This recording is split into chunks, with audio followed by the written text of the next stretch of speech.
2000 ಇಸವಿ ಸುಮಾರಿಗೆ ನನಗೆ ಏನಾದ್ರು ನನ್ನ ಕೆಲಸಗಳನ್ನು ನೋಡಿ ಯಾಕೋ ಏನೋ ಗೊತ್ತಿಲ್ಲ, ಕೆಲವರು ನನ್ನನ್ನು ಹವ್ಯಕ ಸಭಾಕ್ಕೆ ಕರೆದು, ಎಸ್ಪೆಷಲಿ ಕಜೆ ಈಶ್ವರ ಭಟ್ರು, ನೀವು ಸ್ವಲ್ಪ ಇನ್ನು ಈ ಆಕ್ಟಿವಿಟಿಗಳನ್ನು ಸ್ವಲ್ಪ ಸಪೋರ್ಟ್ ಮಾಡಬೇಕು ಅಂತ ಹೇಳಿ ನಾವು ಒಂದು ಜಾಗ ಖರೀದಿ ಮಾಡ್ಲಿಕ್ಕಿದ್ದೇವೆ. ಅದರಲ್ಲಿ ಒಂದು ಹಾಸ್ಟೆಲ್, ಒಂದು ಭಜನಾ ಮಂದಿರ ಎಲ್ಲ ನಿರ್ಮಾಣ ಮಾಡಬೇಕು ಅಂತ ಹೇಳಿ ನನಗೆ ಗೊತ್ತಿಲ್ಲದೆ ನಾನು ಅದರಲ್ಲಿ ಇನ್ವಾಲ್ವ್ ಆಗಿಬಿಟ್ಟೆ.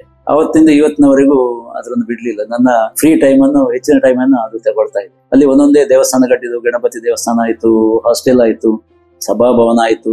ಈಗಿನ ಹೊಸ ವೆಂಚರ್ ಏನು ಅಂದ್ರೆ ಈ ನಮ್ಮ ಅಪರ ಕ್ರಿಯೆಗಳು ಅಂದ್ರೆ ದೇಹ ಶುದ್ಧಿ ಮಾಡುವಂತದ್ದು, ಗೊಜ್ಜ ಶಾರದಗಳು ಇಂಥ ಮಾಡುವಂತ ಒಂದು ವ್ಯವಸ್ಥೆಗಳು ಮನೆಯಲ್ಲಿ ಕಷ್ಟ ಆದ್ರಿಂದ ಆ ನಮ್ಮ ಸನಾತನ ಸಂಸ್ಕೃತಿ ಮರೆಯದ ಹಾಗೆ ಅದನ್ನು ಮಾಡುವಂತ ಒಂದು ಸುಲಭ ಖರ್ಚಿನಲ್ಲಿ ಆಗುವಂತ ಒಂದು ವಿಧಾನಗಳನ್ನು, ಅಡಿಗೆಯವರನ್ನು, ವೈದಿಕರನ್ನು ಮತ್ತೆ ಅವರನ್ನೆಲ್ಲ ಈ ಸೇರುವಂತ ಒಂದು ಜಾಗೆಯನ್ನು ಕ್ರಿಯೇಟ್ ಮಾಡಬೇಕು ಅಂತ ಹೇಳಿ ಈಗ ಒಂದು 2 ವರ್ಷದ ಇನ್ನು ಮುಂದಿನ ಕಲ್ಪನೆ ಆಗಿದೆ.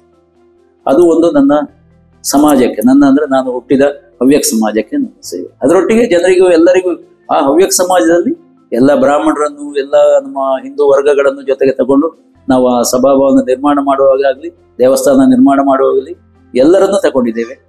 ಇಡೀ ಹಿಂದೂ ಸಮಾಜವನ್ನು ಸೇರಿದ್ದೇವೆ. ಉಳಿದ ಸಮಾಜದವರು ನಾವು ಬೇಡ ಹೇಳಿದಲ್ಲ, ಕ್ರಿಶ್ಚಿಯನ್ಸ್ ಅಥವಾ ಮುಸ್ಲಿಮ್ಸ್ ಎಲ್ಲ ಅಂತ ಹೇಳಿ ಹೇಳಿದ್ದಲ್ಲ.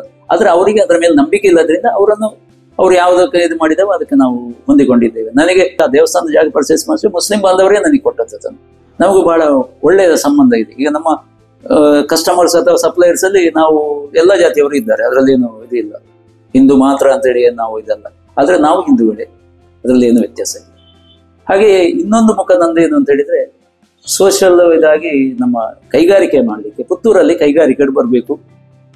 ಅಂದ್ರೆ ಈ ಇಕೋ ಫ್ರೆಂಡ್ಲಿ ಕೈಗಾರಿಕೆಗಳಾಗಬೇಕು. ದೊಡ್ಡ ದೊಡ್ಡ ಕೈಗಾರಿಕೆಗಳು ಮಂಗಳೂರಲ್ಲಿ ಅಥವಾ ಆ ಕಡೆ ಉಡುಪಿ ಸೈಡಲ್ಲಿ ಬಂದ ಹಾಗೆ ದೊಡ್ಡ ದೊಡ್ಡ ಫ್ಯಾಕ್ಟ್ರಿಗಳು ಒಂದು ಪೊಲ್ಯೂಷನ್ ಮಾಡುವಂಥದ್ದು ಬೇಡ, ಇಲ್ಲಿ ಆಗಬೇಕು ಅಂತೇಳಿ ಒಂದು ಕಲ್ಪನೆಯಲ್ಲಿ ನಾನು ವರ್ತಕ ಸಂಘದಲ್ಲಿ ಸ್ವಲ್ಪ ವರ್ಷ ಇದ್ದೆ. ಕಾರಣಾಂತರದಿಂದ ಕೈಗಾರಿಕಾ ಸಂಘಕ್ಕೆ ಬರಬೇಕಾಯಿತು. ಕೈಗಾರಿಕಾ ಸಂಘದಿಂದ ಈ 8 ವರ್ಷದಿಂದ ಅಧ್ಯಕ್ಷನಾಗಿ ಮಾಡ್ತಾ ಇದ್ದೇನೆ. ಒಂದು ಇಂಡಸ್ಟ್ರಿಯಲ್ ಎಸ್ಟೇಟ್ ಅನ್ನು ನಡೆಸ್ತಾ ಇದ್ದೇವೆ ಮುಕ್ರಂಪಾಡಿಯಲ್ಲಿ.